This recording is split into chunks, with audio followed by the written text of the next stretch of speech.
മലങ്കര സഭയുടെ 6ാം കാതോലിക്ക മാത്യൂസ്തുതിയൻ ഭവാതിരുമേനി സഭയുടെ ഒരു ബഹുമുഖ പ്രതിഭയായിരുന്നു എന്ന് നമുക്കറിയാം. കുറുലോസിരുമേനി ആയിരിക്കുന്ന കാലത്ത് തന്നെ സാമൂഹ്യ ഉന്നമനത്തിന് വേണ്ടി വിദ്യാഭ്യാസ രംഗത്ത് തൻ്റെ വ്യക്തിമുദ്ര പതിപ്പിച്ചുകൊണ്ടാണ് അനേകം സ്കൂളുകൾക്കും കോളേജുകൾക്കും ജന്മം കൊടുത്തത്. സമൂഹത്തിൻ്റെ ഉയർച്ചയാണ് അദ്ദേഹത്തിൻ്റെ വലിയ ലക്ഷ്യം. അതേ രീതിയിൽ തന്നെയാണ് കാരുണ്യ പ്രവർത്തനത്തിനും അദ്ദേഹം പുറകോട്ട് പോയില്ല. 2001 ആർദ്ര ചാരിറ്റബിൾ സൊസൈറ്റി തുടങ്ങുന്നത് സാമൂഹ്യ സേവന രംഗത്ത് സഭയ്ക്കുള്ളതായ ഉത്തരവാദിത്വം എന്താണെന്ന് നമ്മെ ഓർമ്മിപ്പിക്കുകയാണ്. സമൂഹം ഒരിക്കലും മറന്നുപോകാൻ സാധ്യമല്ലാത്തതായ ഒന്നാണ് സാഹോദര്യത്വം എന്നുള്ളത്. 1947 ഇന്ത്യക്ക് സ്വാതന്ത്ര്യം കിട്ടിയിട്ട് ഇന്ന് 79 വർഷം കഴിഞ്ഞിരിക്കുകയാണ്. 1949 നവംബർ 26 B.R. അംബേദ്കറുടെ നേതൃത്വത്തിൽ രൂപം കൊടുത്തതായ ഭരണഘടന പാസ്സാക്കുന്നത് 1950 ജനുവരി 26 ഈ ഭരണഘടനയിൽ ദർശിച്ചിട്ടുണ്ട് എന്നുള്ളത് സത്യമാണ്. ഇന്ത്യ ഒരു സോഷ്യലിസ്റ്റ് മതേതര റിപ്പബ്ലിക്കാണ്. ഇന്ത്യയിലെ ഏതൊരു പൗരനും നീതി, സമത്വം, സ്വാതന്ത്ര്യം, സാഹോദര്യം എന്നിവ ഉറപ്പാക്കുന്നതാണ് ഇന്ത്യൻ ഭരണഘടനയെന്ന്. എന്നാൽ രാഷ്ട്രീയ തേരോട്ടത്തിൽ ഇന്ത്യയുടെ 79ാമത്തെ വാർഷികം ആഘോഷിക്കുമ്പോൾ ജസ്റ്റിസ്, ഈക്വാളിറ്റി, ലിബർട്ടി, ഫ്രട്ടേണിറ്റി 4 വാക്കുകളാണ് ആദ്യം പറഞ്ഞത്. ഇതിലെല്ലാവരും ആരും സമരം ചെയ്യാനില്ലാത്ത, ആരും മുറവിളി കൂട്ടാത്തതാണ്. കാരണം അതിനുവേണ്ടി ആരെങ്കിലും മുറവിളി കൂട്ടിയാൽ ആ ആൾ എന്തുമാത്രം ഫ്രട്ടേണിറ്റി കാത്തു സൂക്ഷിക്കുന്നു എന്നുള്ളത് സ്വയം വിരൽ ചൂണ്ടുന്ന ഒരനുഭവമായി തീരുമെന്നുള്ള ഭയം കൊണ്ടാണ്. ക്കുന്നതിന് വേണ്ടിയുള്ള ശ്രമങ്ങളെല്ലാം ഓരോ പാർട്ടിയും അതാത് കാലത്ത് നിർവഹിക്കുമ്പോൾ ഫ്രട്ടേണിറ്റി എന്ന് പറയുന്നതായ അടിസ്ഥാന തത്വത്തെ എല്ലാവരും സൗകര്യപൂർവ്വം മറന്നു പോകുന്നത് അവരുടെ ലക്ഷ്യം ഭരണമാണ്, കസേരയാണ്.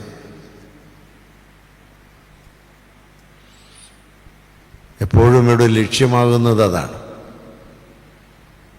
പലപ്പോഴും ഞാനിപ്പോൾ ഈ സ്ഥാനത്ത് വന്നതിന് ശേഷമാണ് 3-4 വർഷമായിട്ട് എല്ലാ പാർട്ടികളുടെയും പ്രവർത്തകരായിട്ടുള്ളവർ പലരും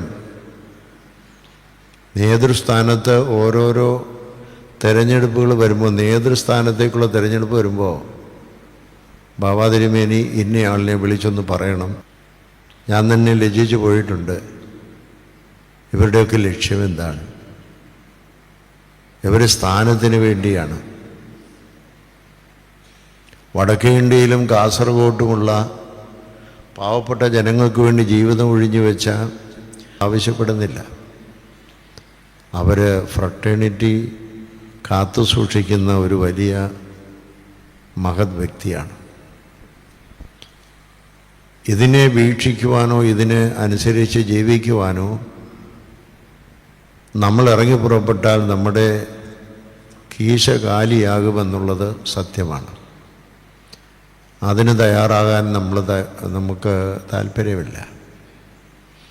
തന്നെയല്ല ജീവിതത്തിൽ ലോകത്തിൽ ഒരു സ്ഥാനവും നമുക്ക് കിട്ടിയെന്ന് വരികയില്ല.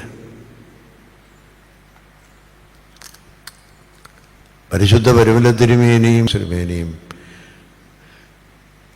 കൽക്കട്ടായിലെ സ്തെഫാനോസ് മാർ തേവോദോസ് തിരുമേനിയൊക്കെ അവർക്കൊന്നും നേടാനില്ല, അവർക്കൊന്നും ആഗ്രഹിക്കാനുമില്ല. ഫ്രട്ടേണിറ്റി ഇവിടെ നിലനിൽക്കണമെന്നുള്ള ആഗ്രഹത്തിൽ പ്രവർത്തിച്ചതാണ്.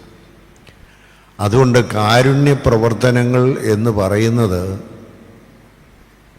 It is A part of fulfilling the constitutional demand of the church of the nation. രാജ്യത്തിൻ്റെ ഭരണഘടനാപരമായിരിക്കുന്ന വീക്ഷണത്തെ യാഥാർത്ഥ്യമാക്കി തീർക്കുന്നതാണ് കാരുണ്യ പ്രവർത്തനങ്ങൾ എന്ന് പറയുന്നത്. അതല്ലാതെ അത് കേവലം ഒരു പണിയുമില്ലാത്ത കുറച്ച് ആളുകളുടെ ജോലിയാണെന്ന് കണക്കാക്കരുത്. ആ ഒരു വീക്ഷണമാണ് മാത്യുസ്ഥിതിയനും ബാവായിക്കുണ്ടായിരുന്നത്. അതുകൊണ്ട് തന്നെയാണ് അദ്ദേഹം വിദ്യാഭ്യാസ സ്ഥാപനങ്ങളോടൊപ്പം കാരുണ്യ പ്രവർത്തനത്തിന് പ്രാധാന്യം കൊടുക്കുന്ന ആർദ്ര ചാരിറ്റബിൾ സൊസൈറ്റി ഉണ്ടാക്കുന്നത്. ആതുരാലയങ്ങൾ മുഖാന്തരവും വിദ്യാഭ്യാസ സ്ഥാപനങ്ങൾ മുഖാന്തരവും നമ്മൾ രാഷ്ട്ര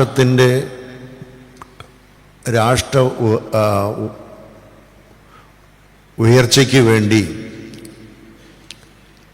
ഉത്ഗതിക്ക് വേണ്ടി പ്രവർത്തിക്കുമ്പോൾ സമഗ്രമായ രാഷ്ട്രത്തിൻ്റെ ഉയർച്ചയെന്ന് പറയുന്നത്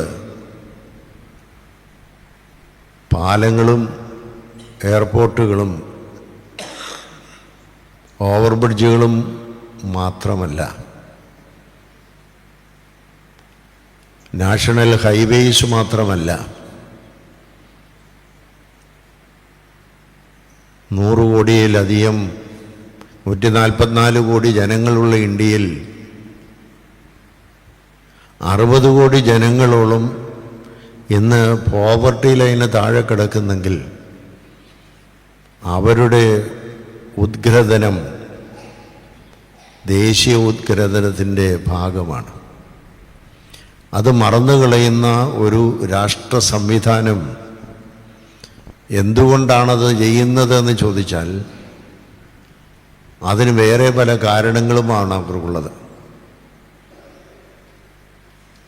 പക്ഷേ അടിസ്ഥാനപരമായി നമ്മളെല്ലാവരും ചെയ്യേണ്ട ഒരു കാര്യമാണ്. അതുകൊണ്ട് അഭിമന്യ തിരുമേനി നേരത്തെ ഇവിടെ സൂചിപ്പിച്ചു, ബഹുമാനപ്പെട്ട വിൽസനച്ചൻ ഇവിടെ പറഞ്ഞു, നല്ല ശമറിയാക്കാരൻ്റെ ഉപമ ഇവിടെ പറഞ്ഞു. നല്ല ശമറിയാക്കാരെന്ന് പറയുന്നത് സാമൂഹ്യ ഉദ്ഗ്രഥനത്തിൽ കാര്യമായ പങ്ക് വഹിച്ച ഒരാളാണ്. ആ സമൂഹത്തിനെ ഇന്നും നമ്മൾ ഓർക്കുന്നത് നല്ല യഹൂദനെന്നല്ല, നല്ല ശമറിയാക്കാരനെന്നാണ്. ആ ശമറിയാക്കാരൻ ആ രാജ്യത്തിൻ്റെ ഉദ്ഗതി അതൊരു പാവപ്പെട്ടവൻ്റെ വീട് വെച്ച് കൊടുക്കുന്നതോ അവൻ്റെ വിദ്യാഭ്യാസത്തിൻ്റെ മകളുടെ വിദ്യാഭ്യാസത്തിന് സഹായിക്കുന്നതോ, അവൻ രോഗിയായിരിക്കുന്ന സമയത്ത് അവൻ്റെ രോഗസൗഖ്യത്തിന് വേണ്ടി സഹായിക്കുന്നതോ,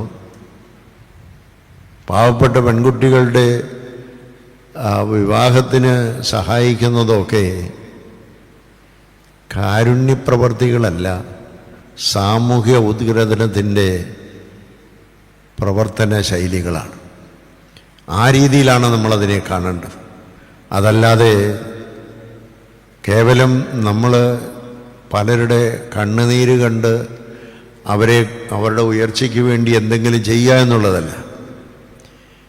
ഇവിടെയാണ് സാമൂഹ്യ വികസനം, രാഷ്ട്ര വികസനം എന്ന് പറയുന്നതിൻ്റെ നഷ്ടപ്പെട്ടു പോയ, മറന്നുപോയ സാഹോദര്യത്വം എന്ന് പറയുന്നതായ ഭരണഘടന വിവക്ഷിക്കുന്നതായ അടിസ്ഥാന മൂല്യം 4 അടിസ്ഥാന മൂല്യങ്ങളിൽ ഏറ്റവും പ്രധാനപ്പെട്ട ഒന്നാണ് ഫ്രട്ടേണിറ്റി. അങ്ങനെയുള്ള ഒരു ദൗത്യമാണ് നമ്മൾ നിർവഹിക്കുന്നത് എന്നുള്ള ബോധ്യം നമുക്കുണ്ടാവണം. ഭരണഘടനാപരമായിരിക്കുന്ന ഒരു ഉത്തരവാദിത്വം നിർവഹിക്കുന്നതാണ് ഒരു പാവപ്പെട്ട പെൺകുട്ടിയുടെ വിവാഹത്തിന് ഒരു പൈസ കൊടുക്കുന്നതോ, ഒരു പൊളിഞ്ഞു കിടക്കുന്ന വീടിന് നിർമ്മാണത്തിന് സഹായിക്കുന്നതോ ഈ സാമൂഹ്യ ഉന്നമനം മാത്രമല്ല, ഭരണഘടനാപരമായിരിക്കുന്ന വീക്ഷണത്തിൻ്റെ പൂർത്തീകരണമാണ് എന്ന് മനസ്സിലാക്കാൻ നമുക്ക് കഴിയുമ്പോഴാണ് നമ്മുടെ ആ പ്രവൃത്തിയുടെ ശ്രേഷ്ഠത എന്താണെന്ന് അറിയുന്നത്. അതുകൊണ്ട് തന്നെയാണ് അവനെ നല്ല ശമറിയാക്കാരനിൽ നിന്നും അറിയുന്നു. അത് തന്നെയാണ് യേശുക്രിസ്തുവും പറയുന്നത്.